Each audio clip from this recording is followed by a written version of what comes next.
Aïe, contente d'être là. Ok, coucou. Ton analyse est hyper pertinente, ça m'apporte beaucoup d'éléments. Bah, je suis ravie, Shiraz, c'est vraiment le but. Top. Et c'est pas fini. Ok, donc je continue. Hop. Ouais, c'est ça, psychologue.net. Donc, Aminata, c'est voilà, c'est le site psychologue.net. Vous voyez, c'est un genre de Doctolib spécifique aux professionnels. Donc, c'est son profil. Donc, ce que j'ai pu mettre, donc je crois qu'il y avait un espace là. Bon, c'est juste de la typo là, mais respecter l'espace entre point d'exclamation et la majuscule. En fait, dans ta description, tu parles beaucoup de tes outils. Ouais. Mon approche est basée sur la singularité de votre personne. J'utilise pour ce faire mes connaissances en psychopathologie et les outils de PNL, hypnose et thérapie brève pour vous accompagner dans le processus de changement vers un mieux-être. Donc déjà, tu vois, tu m'annonces 4 outils. Les outils, ce sont des outils. C'est-à-dire que, par exemple, quand un plombier vient chez toi et qui vient réparer une fuite d'eau, est-ce qu'il est en train de te dire, bah voilà, ma super clé à molette, tiens, ça c'est mon super marteau, dernier cri, etc. Sincèrement, tu t'en fiches. Tu t'en fiches de la façon dont il procède à la réparation, c'est son job, donc tu le laisses faire. Toi, tout ce que tu veux, c'est qu'il arrête la fuite d'eau et qu'il répare. Donc, c'est souvent très rassurant en tant que professionnel de mettre en avant ses diplômes, de mettre en avant ses certifications. Sauf que ce n'est pas forcément le truc qui va aider ton prospect. Parce que déjà, il y en a, alors bon, maintenant, la PNL, c'est devenu très répandu, donc les gens connaissent. Mais par exemple, la psychopathologie, voilà, c'est quoi concrètement? On a une idée, mais on ne sait pas vraiment ce que c'est. Et ça ne va peut-être pas aider ton client à, voilà, faire le choix de te prendre toi plutôt qu'un autre. Donc, ce que je te conseille, c'est de parler plutôt, par exemple, là, tu vois, tu parles de thérapie brève, bah, parle de la rapidité, de l'efficacité de ton accompagnement, éventuellement, si tu as un délai moyen d'accompagnement, si par exemple, je ne sais pas, moi, est-ce qu'il faut seulement 3 séances avec toi pour avoir des résultats de transformation conséquents? Tu vois, prends ton expérience et dis la vérité. Dis, voilà, en moyenne, mes clients obtiennent des résultats en tant de temps. Bah, c'est beaucoup plus parlant pour un visiteur plutôt que de dire thérapie brève. Thérapie brève, c'est hyper vague en fait. Et c'est pas ça qui va aider ton visiteur à prendre la décision de te choisir toi. Alors que si tu dis, voilà, avec moi, en moyenne, mes clients, ils ont, bah, j'invente là en l'occurrence, mais en 3 sessions, des résultats ou des libérations ou des transformations majeures. Voilà. Et pareil, sois plus précise sur le type de transformation que tu apportes à tes clients. Ça va vraiment aider les personnes à comprendre ce que tu peux leur apporter.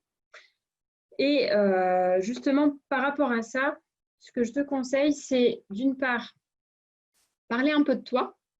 Parce que là, tu vois, on ne sait pas trop qui tu es finalement. On a ta photo, donc ça, c'est très bien. Mais dans la description, moi, je mettrais bien, tu vois, 2-3 lignes. Hein, il ne s'agit pas de faire une biographie, mais juste d'expliquer qu'est-ce qui t'a amené à faire ce choix de profession, qu'est-ce qui te touche, qu'est-ce qui te plaît là-dedans, la raison qui te motive en fait à travailler et à accompagner ce type de personnes.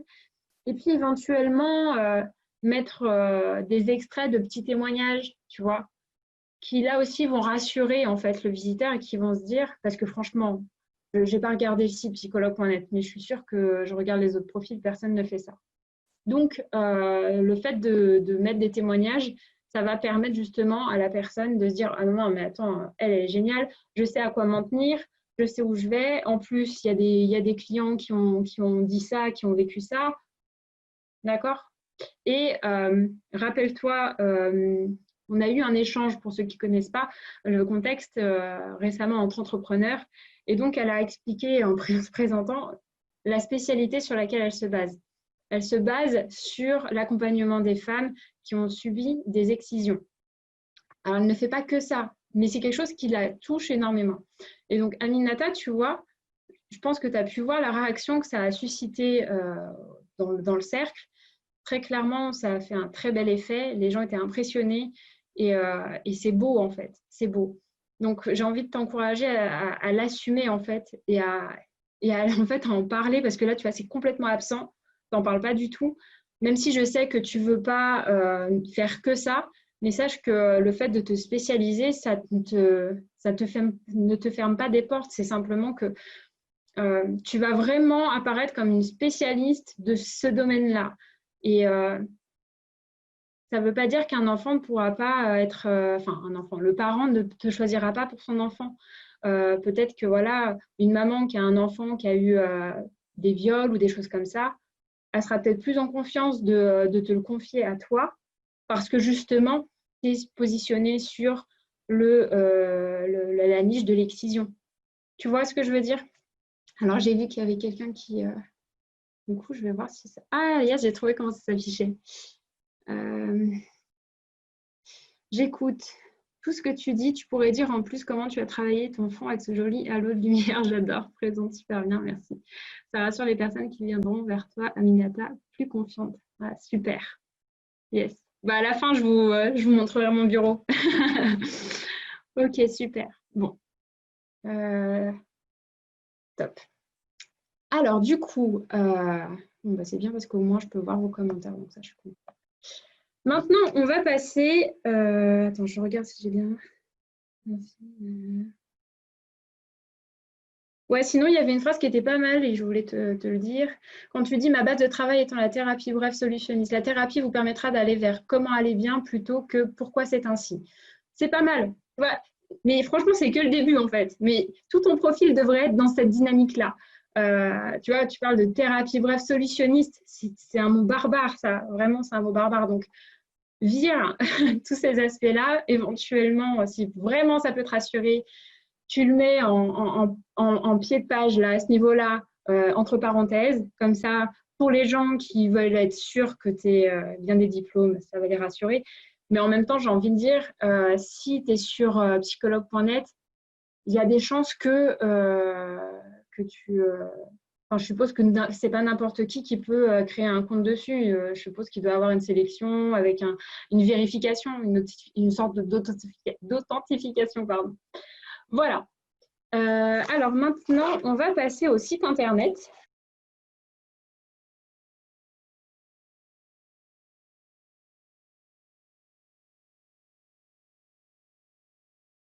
Alors voilà le compte de Bénédicte. Donc Bénédicte Bourgeois.